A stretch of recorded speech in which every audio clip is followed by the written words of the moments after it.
A rapid montage begins, showcasing clock faces from across the globe, each one a silent sentinel of time. Analog hands sweep with a relentless urgency, their movements converging on the fateful hour. Digital displays flicker, each one poised at the precipice of change. 23 hours, 59 minutes, and 59 seconds. With a resonant, echoing tick, the digital clock clicks over to 0 hours, marking the global midnight. An almost imperceptible hum pervades the air, hinting at a vast, unseen shift rippling across the world. In the office break room, Sarah, sharp and animated, gestures wildly, her words flowing with unrestrained energy. Brenda, her coworker, smiles genially, holding a steaming coffee cup, a picture of calm amusement. Sarah's voice rings out, sharp and unexpected. "Your new haircut makes your head look like a mushroom, Brenda." The words hang in the air, a sudden, jarring silence descending upon the room. Sarah's animated expression instantly freezes, replaced by a look of utter, mortified shock. Under the studio lights, a slick, confident politician speaks earnestly, his face gleaming. Suddenly, his eyes widen with horror, staring directly into the camera lens. His voice, now laced with a chilling confession, declares, "I embezzled campaign funds for years." The poised anchor watches him, her mouth agape in stunned disbelief as silence descends. A palpable, shocked silence hangs heavy in the studio air, a moment frozen in utter disbelief. The stock exchange floor erupts in a chaotic symphony of shouts and ringing phones, a frenetic ballet of impending doom. Giant red numbers bleed across trading screens like a digital hemorrhage, signaling the market's catastrophic plunge. A young trader, eyes wide with disbelief, screams into his phone. "The entire housing market is a bubble about to burst." Another trader, tie askew, clutches his head amidst the deafening cacophony of alarms and desperate cries. The air crackles with panic as a trader's voice slices through the chaos. "Our quarterly earnings were fabricated." The dinner table is a silent battleground where Anna, weary, and Mark, distant, sit surrounded by unspoken tension. Anna draws a fortifying breath, preparing to shatter the fragile peace, while Mark watches, his expression unreadable. "I've been having an affair with your brother for the past year," Anna confesses, her words hanging heavy in the air. Mark's fork clatters to the floor, an unnaturally loud sound that shatters the silence and their marriage.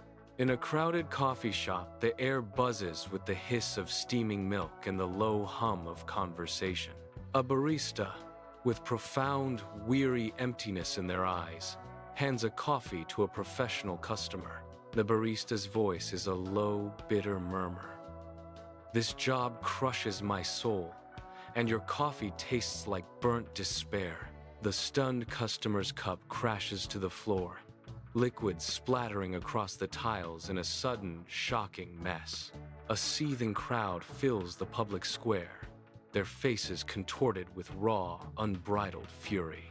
Crudely fashioned signs wave frantically, each bearing a testament to long-suppressed grievances. The very air crackles with an electric tension, a palpable sense of frustration ready to ignite. A woman's voice pierces the din, her accusation sharp and clear. "Our mayor is a corrupt, self-serving pig." Her words are met with a chorus of angry shouts, fueling the collective rage. Another voice, a man's, echoes the sentiment of despair. "The system is rigged against us." An empty apartment, a stark canvas of unfulfilled dreams, is littered with moving boxes, some taped, some open. Chloe stands amidst the boxes, her face a canvas of sorrow, streaks of tears marking her skin. Jake, opposite her, wears a mask of utter devastation, the weight of her words crushing him. The air crackles with unspoken pain, a chasm of emotion separating Chloe and Jake. Chloe's voice, raw with emotion, echoes through the barren space. I never wanted to move in with you. Her confession hangs heavy, a final blow. I just didn't want to be alone. Sunlight dapples a quiet park bench where Liam, visibly nervous, clasps his hands tightly, a confession trembling on his lips. Chloe watches him, her expression warm and open, as Liam takes a shaky breath, preparing to speak his heart. His voice barely a whisper. Liam confesses, "Chloe, I've been secretly in love with you for years." Her eyes widen then soften into a gentle smile as Chloe replies, "I feel the same way, Liam." Their gazes lock. In the somber hospital room, a weary daughter sits by her frail father's bedside, a silent vigil of love and sorrow. She gently takes his hand, a tender gesture that bridges years of unspoken feelings. A peaceful smile graces the father's face as his eyes gently close, finding solace in her touch. The daughter whispers, "Dad, I forgive you for everything." A poignant release of burdens. The courtroom air crackles with tension as the witness, her hands tightly clasped, nervously scans the room. The prosecutor's unwavering gaze pierces the silence, his question hanging heavy in the air. The witness's face pales, a shaky breath preceding her confession. "I lied under oath during the previous trial to protect my brother."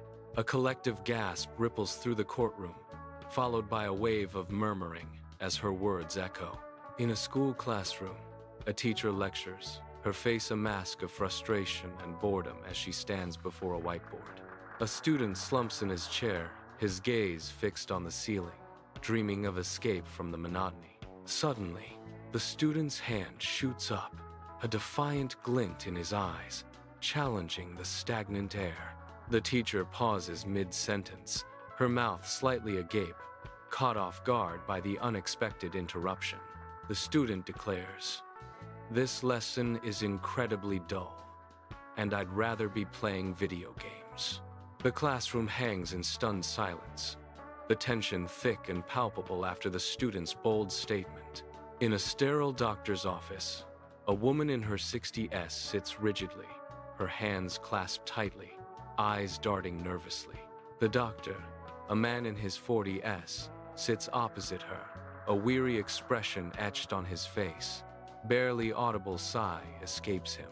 He confesses, his voice heavy with resignation. "Honestly, I have no idea what's wrong with you." The doctor continues, "And I'm just guessing at treatments," his words hanging heavy in the air.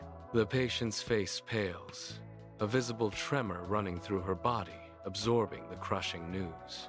A traffic cop, radar gun in hand, stands beside his patrol car on a sun-drenched highway, scanning for speeders. He gestures firmly for a speeding driver to pull over, his expression unwavering as the car screeches to a halt. The speeding driver, face etched with shock, confesses, "I was going 90 because I'm late for a job interview I don't even want." The traffic cop, with a hint of weariness, replies, "I'm only giving you a ticket because my quota is due." In a news studio, anchors with grim faces report on global chaos as a monitor shows a reporter amidst a chaotic protest. Amidst muffled shouts and sirens, the reporter, her expression serious, scans the tumultuous crowd, her voice cutting through. "The official casualty numbers are far higher than what the government is admitting," she reveals, her words chilling. The feed abruptly cuts to the studio, leaving the anchor visibly shocked, the weight of the reporter's words hanging heavy. A woman lies on a plush couch, her gaze fixed on the ceiling, a silent battle raging within her. The therapist, radiating calm, observes the woman, her presence a steady anchor in the room.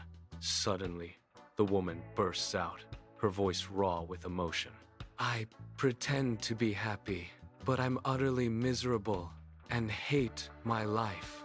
The therapist nods slowly, a rare, genuine expression of empathy softening her features, understanding her pain. In a kitchen thick with sizzling oil and rising tension, a chef, his face a mask of stress, points a furious finger. A line cook, face flushed, stands defiant, declaring, "This food is mediocre, and you're an insufferable tyrant." The kitchen falls into a stunned, deafening silence, every eye fixed on the rebellious line cook. The air crackles with unspoken fury as the chef's face contorts, a storm brewing in his eyes. Sunlight streams through vibrant stained glass, illuminating dust motes dancing in the sacred air of the service. The charismatic preacher, his voice resonating through the hall, commands the attention of the rapt congregation. Mid-sermon, a raw, unexpected flicker crosses his face, a momentary crack in his composed demeanor. The sea of attentive faces in the congregation begins to stir, a soft ripple of disbelief spreading through the pews. His voice, now laced with a startling candor, declares, "I don't actually believe half of what I'm saying. It's just a good living." The stunned silence of the congregation hangs heavy, shattered by the preacher's audacious confession.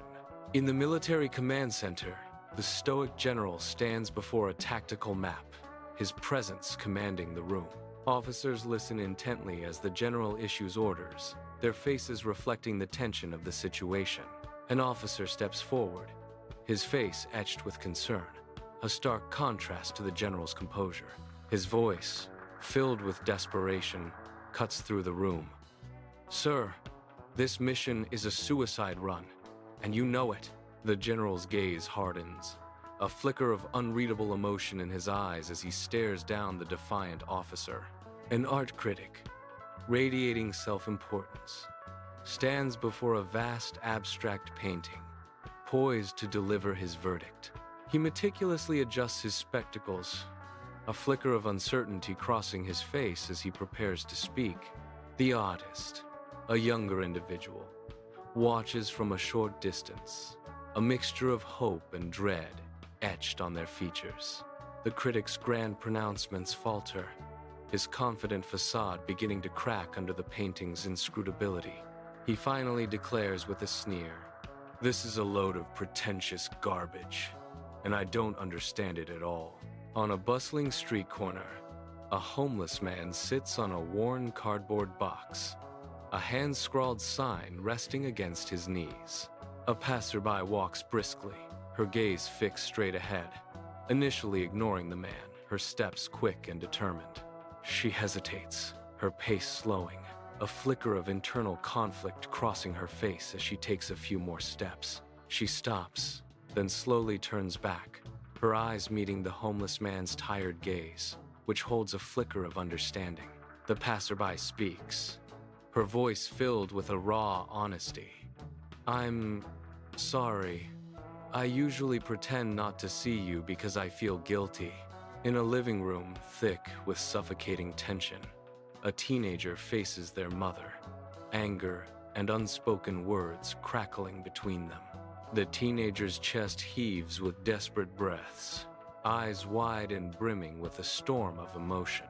The mother's shoulders are hunched, her gaze fixed on the teenager, a flicker of raw fear in her eyes. The teenager's voice rises, sharp and strained. "I hate you, and I wish I had different parents." The mother flinches, a visible wince as if struck, her usually composed face contorting with profound, sudden pain. In the control tower, the air traffic controller hunches over his console, eyes darting across multiple monitors. His fingers tap keys with practiced precision, guiding unseen planes through the intricate dance of the sky. The constant hum of equipment fills the air, a relentless symphony of unseen pressure. A colleague glances over, a worried expression etched onto their face, sensing the rising tension. The air traffic controller confesses, "I'm completely overwhelmed, and I'm not sure I can handle this much responsibility." The clock's relentless tick echoes the dwindling hours, A global montage of raw human emotion unfolds, faces etched with exhaustion. Some weep openly, bodies racked with sobs, as despair grips the world. Others cling to loved ones, seeking solace, while some stare blankly, their eyes reflecting shattered lives. A palpable sigh of relief builds, a collective gasp as clocks worldwide inch towards the stroke of midnight. As clocks strike midnight, a palpable wave of relief washes over the entire planet.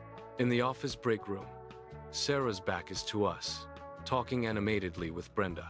Sarah pauses, a flicker of recognition in her eyes, as a familiar, easy lie forms on her lips.